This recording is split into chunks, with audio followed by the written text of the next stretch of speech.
मज़ीद दिलचस्प कंटेंट देखने के लिए हमारे चैनल को सब्सक्राइब करें और बेल आइकन को ज़रूर प्रेस करें।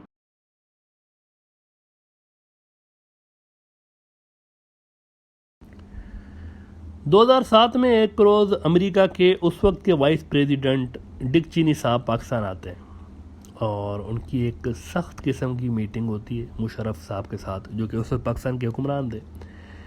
एक प्रॉपर जज्बाती गुस्से से भरपूर मीटिंग्स कहा जाता है कि दोनों के बीच में होती है। अमेरिका को इस बात का यकीन था कि अफ़गानिस्तान के अंदर सब कुछ उनके कंट्रोल में है, सब कुछ नॉर्मल है, जो भी गड़बड़ हो रही है पाकिस्तान अफ़गानिस्तान बॉर्डर से हो रही है। एक तल्ख मीटिंग। इसके बाद डिक चेनी साहब ने जाना था काबुल, लेकिन लास्ट मिनट पे प्लान बदल के काबुल की बजाय वो अचानक चले गए कहाँ? बगराम एयरबेस के अंदर। 27 फरवरी 2007 का वाक़या है। ये सिर्फ अमरीकी जानते थे कि डिक चेनी साहब बगराम में हैं, लेकिन जब वो वहाँ पहुँचते हैं तो उसके चंद ही घंटों में वहाँ पर एक खौफनाक हमला हो जाता है बगराम एयरबेस पे। एक बहुत बड़ा हमला। बगराम एयरबेस काबुल से सिर्फ 30 किलोमीटर दूर है और उस वक्त इसके अंदर 9000 अमरीकी फ़ौजी मौजूद थे। One of the most secure areas for American troops. खुशकिस्मती से डिक चेनी साहब महफूज रहते हैं, लेकिन दर्जनों लोग इस हमले में हलाक हो जाते हैं। अभी कोई समझ ही नहीं पाया था कि ये हुआ क्या है। क्या ये महज इत्तेफाक था कि जब अमेरिकी वाइस प्रेसिडेंट आया है तभी हमला क्यों हुआ है चंद घंटों के अंदर? अभी ये चीज़ें डिस्कस हो रही थी कि अफ़गान तालिबान ने ज़िम्मेवारी कबूल करते हुए कहा था कि हमें मालूम था कि डिक चेनी इधर है, इसीलिए वी डिड दिस। अमेरिका की जानिब से ये मौक़िफ़ सामने आया कि ये झूठ बोल रहे हैं, इनको मालूम नहीं था कि डिक चेनी यहाँ है और इस कदर थोड़े टाइम में इतना मैसिव हमला प्लान करना मुमकिन ही नहीं है। लेकिन अफ़गान तालिबान जो थे ये जर्नलिस्ट को कहते रहे कि भाई हमने ही किया है और डिक चेनी पे ही किया है। अच्छा, अमरीकी फ़ौज के कर्नल टॉम कॉलिन्स अमरीकी फ़ौज और नेटो के जो स्पोक्स पर्सन थे, इन्होंने कैटेगोरिकली कहा कि अफ़गान तालिबान झूठ बोल रहे हैं, इन्होंने डिक चेनी पे हमला नहीं किया, क्योंकि जब हमला हुआ तब डिक चेनी वहाँ था, लेकिन उनको आए हुए चंद ही घंटे हुए थे, तो इतना जल्दी हमला प्लान करना मुमकिन ही नहीं है। और दुनिया ने जाहिर है कि अमेरिका की ही बात मानी। अमेरिका ने जो कहा बस वही सब ने सच मान लिया। लेकिन अब वॉशिंगटन पोस्ट ने एक बड़ी खबर लगा दी है कि असल में अफ़गान तालिबान सही कह रहे थे, अमेरिका के ऑफिशियल्स झूठ बोल रहे थे। अमेरिकी मीडिया है, ट्रंप भी अमेरिकी मीडिया के कई आउटलेट से खफा रहता था कि वो उसकी मर्ज़ी की बात क्यों नहीं करते। इंडियन मीडिया नहीं है ये, अमेरिकी मीडिया है। इनकी ये खूबी रही है कि सूनर और लेटर वो राज सामने ले ही आते हैं। अब वाशिंगटन पोस्ट कह रहा है कि अमेरिका ने झूठ बोला, अफ़गान तालिबान वाकई अमेरिका के वाइस प्रेसिडेंट को 2007 में निशाना बना चुके होते और प्लान भी बिल्कुल सही बनाया हुआ था उन्होंने। लेकिन गलती ये हो गई थी, जिस वजह से बचत हो गई, कि जब फ्रंट गेट से एक बड़ा फ़ौजी काफ़िला गुजरा तो ख़ुदकुश हमलावर ने यह समझा कि यही डिक चेनी का काफ़िला है और उसने उड़ा दिया वहाँ पे। अच्छा, ये बात कौन कर रहा है? वॉशिंगटन पोस्ट के मुताबिक किसने ये बात की है? कैप्टन शॉन दालरमपल ने, जो कि बगराम एयरबेस के तब के सिक्योरिटी इंचार्ज थे। वो ये सारे राज उगल रहे हैं और उनके मुताबिक अफ़गान तालिबान के पास इंफॉर्मेशन भी एक्यूरेट थी कि डिक चेनी ने इसी ही गेट से बाहर निकलना है। लेकिन गड़बड़ ये हो गई कि उन्होंने 30 मिनट के बाद बाहर निकलना था। जब ये हमला हुआ उससे 30 मिनट के बाद उन्होंने निकलना था। अब अमेरिकी मीडिया सवालात उठाना शुरू हो गया है कि भाई और कितने झूठ बोले गए हैं हमारे अवाम से इस सारे अरसे के दौरान। और वाशिंगटन पोस्ट ने एक कमाल का एक जुमला उन्होंने लिखा है कि what began as a selective self serving disclosures after the 2001 invasion gradually hardened into willful distortions and eventually flat out fabrications। Plain झूठ बोला गया, झूठ बोला गया है। अमरीकियों के साथ मुस्तकिल तौर पर झूठ बोला गया है और एक बड़ा सनसनीखेज़ किताब इस सिलसिले में वाशिंगटन पोस्ट लाने वाला है, जिसका नाम है the Afghanistan papers, a secret history of war.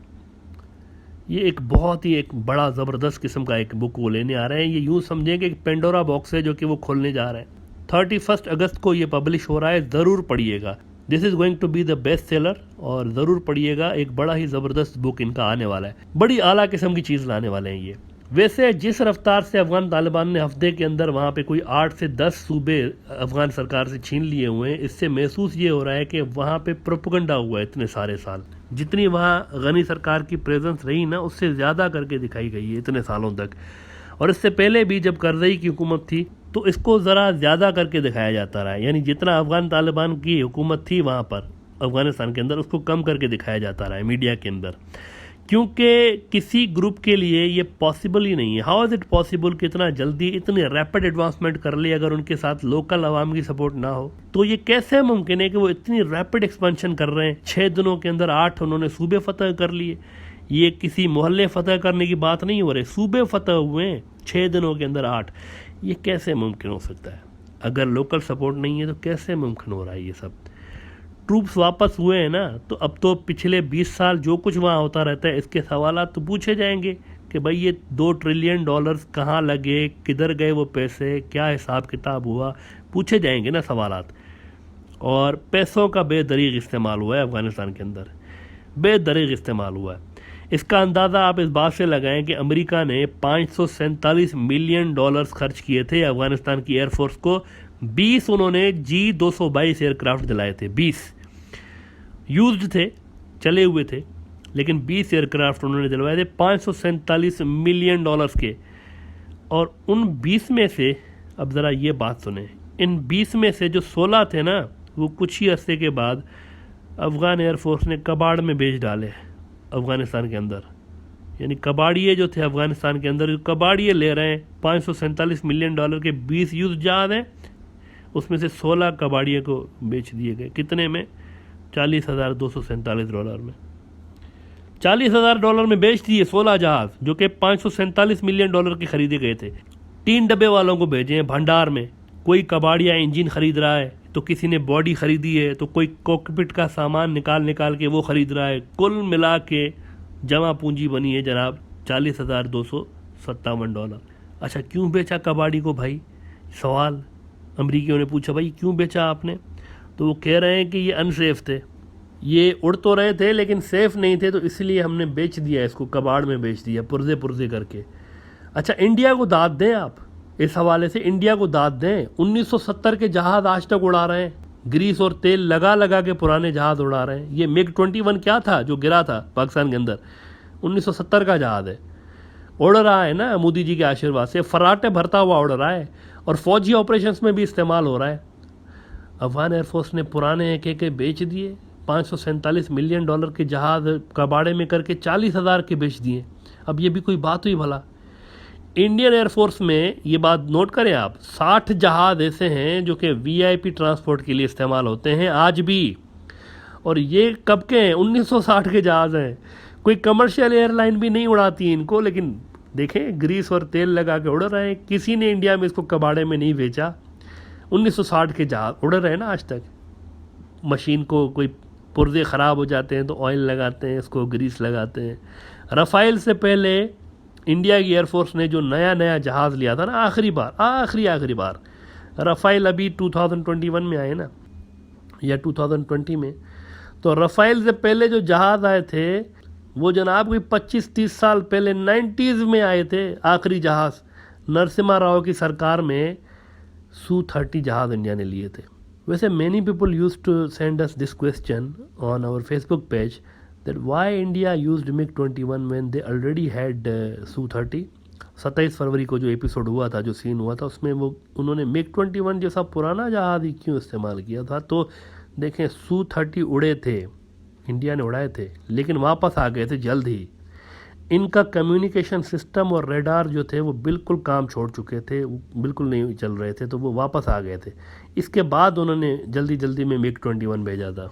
लेकिन अहम बात यह कि कबाड़ में नहीं बेचे। 1960 की चीज़ चल रही है, बस मोदी साहब के आशीर्वाद से फर्राटे बढ़ती हुई उड़ रही है, और आसमान में ऐसे धुआं बिखेरते हुए, जैसे कोई पुरानी बस नहीं चल रही होती, गांव से शहर तक जाती रहती है, तो उसमें से एक बड़ा ही एक काले किस्म का धुआं निकलता रहता है। इस तरह के जहाज़ इंडिया उड़ा रहा है, कबाड़ में नहीं भेज रहा। लेकिन अफगान एयरफोर्स देखें आप, $547 मिलियन के जहाज़ भेज दिए उन्होंने $40,000 में कबाड़ वाले को। ये हाल हुआ है।